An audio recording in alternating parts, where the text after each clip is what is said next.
Queridos irmãos e amigos, algumas pessoas têm criticado os crentes pentecostais por causa do uso constante do poder do sangue de Jesus. É bem verdade que alguns utilizam de maneira muito inadequada, muito errada.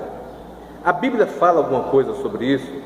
Em 1 João, no capítulo 1, versículo 7, diz o seguinte: mas se andarmos na luz, como Ele na luz está, temos comunhão uns com os outros, e o sangue de Jesus Cristo, seu Filho, nos purifica de todo o pecado.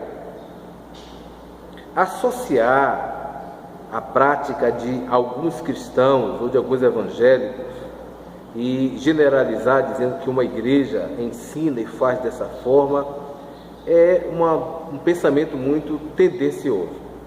O poder do sangue de Jesus está em toda a Bíblia, desde o Antigo Testamento. Desde o Antigo Testamento, a Bíblia fala sobre o poder do sangue de Jesus.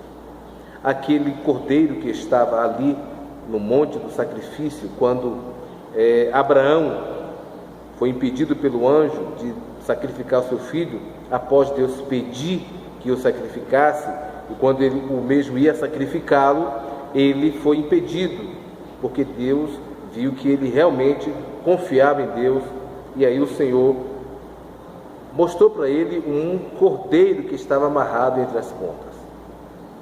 Ali apontava para o que Cristo Jesus ia fazer no futuro, e o sangue ali foi derramado. Quando Adão pecou, juntamente com Eva, eles cobriram o seu corpo, cobriram os seus corpos com folhas. Mas diz a Bíblia que o Senhor cobriu eles com peles de animais. Para isso, um animal teve que ser sacrificado, o sangue teve que ser derramado. Diz a Bíblia lá em Apocalipse, capítulo 19, que eles venceram com o sangue. Que sangue? O sangue do Cordeiro.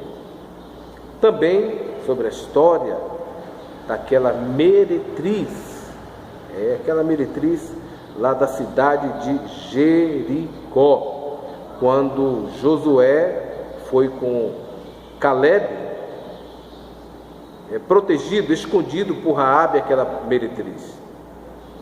O acordo, a aliança que eles fizeram com Raabe foi a seguinte: quando Deus começasse a destruir a cidade de Jericó, derrubar os muros de Jericó, Raabe teria que colocar um cordão de escarlate na sua janela, e aí seria o sinal para que não fosse destruída. Os soldados judeus não poderiam também tocar nem nela e nem em que estava naquela casa.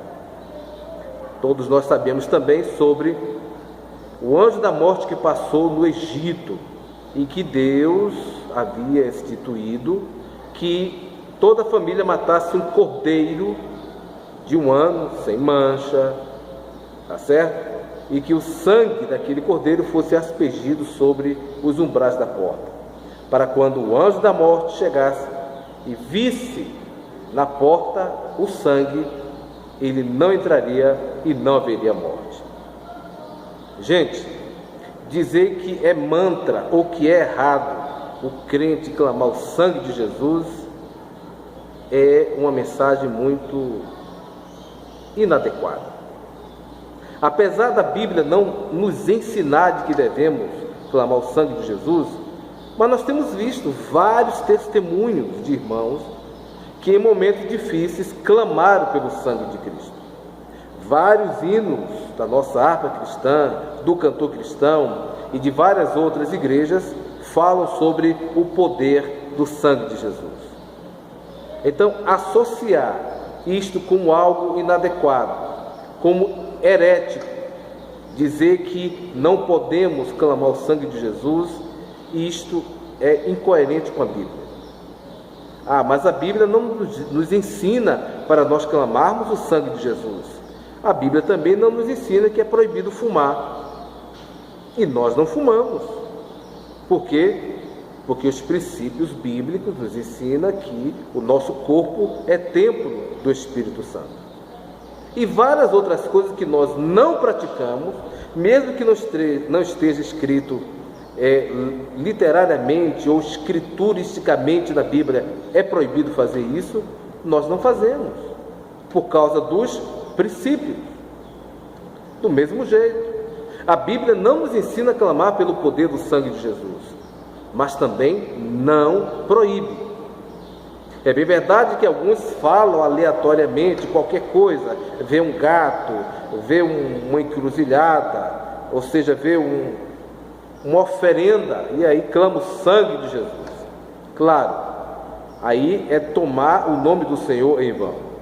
O que fazer então? Deixe na consciência de cada um. O que a Bíblia não ensina a fazer, mas também não proíbe fazer, aí nós vamos para os princípios bíblicos. Se nos princípios bíblicos nos autoriza, mesmo que não ordena, nós podemos clamar sim pelo poder do sangue